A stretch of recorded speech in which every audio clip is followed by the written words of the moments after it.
ഇപ്പോൾ ഞാൻ പറയാം, മുഹമ്മദ് റിയാസിന്റെ വ്യക്തിപരമായ കാര്യമാണ് മുഖ്യമന്ത്രിയുടെ മകളെ കല്യാണം കഴിച്ചത്. അത് കേരളത്തെ സംബന്ധിച്ചിടത്തോളം അതൊരു വ്യക്തിപരമായ കാര്യമായിട്ട് മാത്രമേ ആരും കാണാറുള്ളൂ. അദ്ദേഹം രാഷ്ട്രീയത്തിൽ വന്ന സ്ഥാനമാനങ്ങൾ ഏറ്റെടുക്കുന്നത് ഈ ബന്ധം ഉണ്ടായ ശേഷമല്ല. അയാളും കഴിഞ്ഞ 10-20 വർഷക്കാലമായി ചുവന്ന ഓടി പിടിച്ചു നടക്കുകയും അയാള് ഒരു ഓടുപത്തിറങ്ങിയ വ്യക്തിയില്ല. ഏതെങ്കിലും രാഷ്ട്രീയ പാർട്ടിയിൽ നിന്ന് അൻവർ കാലുമാറി വന്ന വ്യക്തിത്വമല്ല. ഡിവൈഎഫ്ഐയുടെ യൂണിറ്റ് പ്രസിഡന്റ്, SFIയുടെ പ്രവർത്തകൻ, ഈ നിലയിൽ അദ്ദേഹം പ്രവർത്തിച്ച് ഡിവൈഎഫ്ഐയുടെ അഖിലേന്ത്യാ പ്രസിഡന്റായി. ഒരു പ്രാവശ്യം പാർലമെന്റിൽ മത്സരിച്ച് തോറ്റു. അതൊക്കെ ഈ ബന്ധം ഉണ്ടാവുന്നതിന് മുമ്പാണ്. അതിനുശേഷം അസംബ്ലിയിൽ മത്സരിച്ചു. ജനങ്ങൾ നല്ല ഭൂരിപക്ഷത്തോടുകൂടി തെരഞ്ഞെടുക്കപ്പെട്ടു.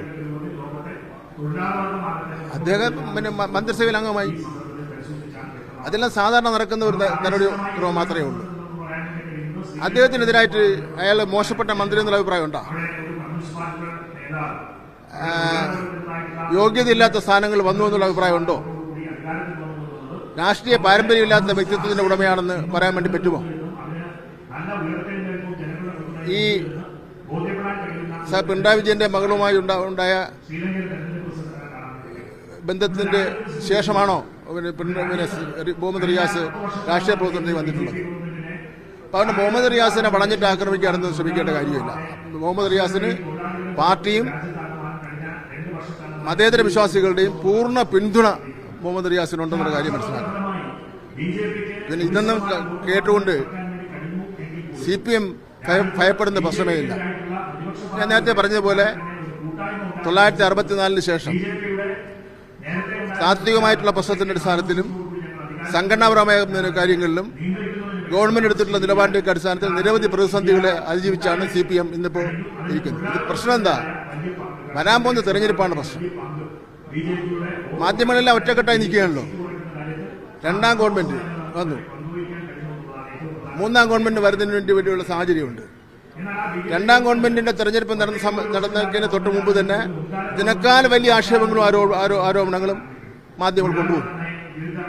അതിന്റെ അടിസ്ഥാനത്തിൽ UDF മന്ത്രിമാരെ പോലും നിശ്ചയിച്ചു റിസൾട്ട് വരുന്നതിന് മുമ്പ്. അവിടെ കഴിഞ്ഞ വർഷത്തൊക്കെ 2016 കിട്ടിയതിനേക്കാൾ കൂടുതൽ ഭൂരിപക്ഷം കിട്ടുന്ന സാഹചര്യം ഉണ്ടായി. അതുകൊണ്ട് തീർച്ചയായിട്ടും ഞങ്ങൾക്ക് ഒരു ബുദ്ധിമുട്ടുമില്ല. അങ്ങനെ അദ്ദേഹത്തിന്റെ ഈ പ്രഖ്യാപനത്തിന്റെ അടിസ്ഥാനത്തിൽ ഞങ്ങൾക്ക് ഒരു വിഷമവുമില്ല, ഒരു നിരാശയില്ല.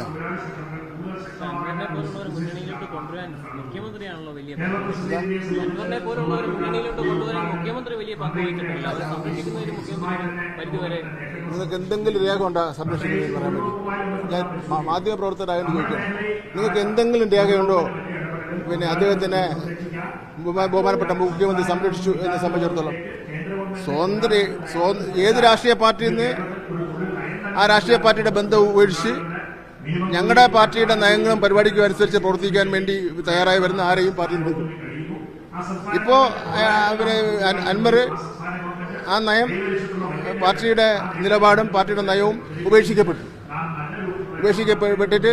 പാർട്ടിയെ പാർട്ടിയോട് കാണിച്ചിരിക്കുന്ന കടുത്ത വഞ്ചനയാണ്. പാർട്ടി എങ്ങനെയെങ്കിലും കുറച്ച് ദിവസമെങ്കിലും പത്രമാധ്യമങ്ങളുടെ സഹായത്തോടുകൂടി പാർട്ടിക്കെതിരായിട്ടുള്ള ഒരു ചർച്ച ഉണ്ടാക്കാൻ വേണ്ടി പറ്റുമോ? അതിനുവേണ്ടിയുള്ള പരിശ്രമമാണ് അത് നടത്തിയിരിക്കുന്നത്. ഞങ്ങൾ അതിനേക്കാൾ ജീവിച്ച് മുന്നോട്ട് വരും.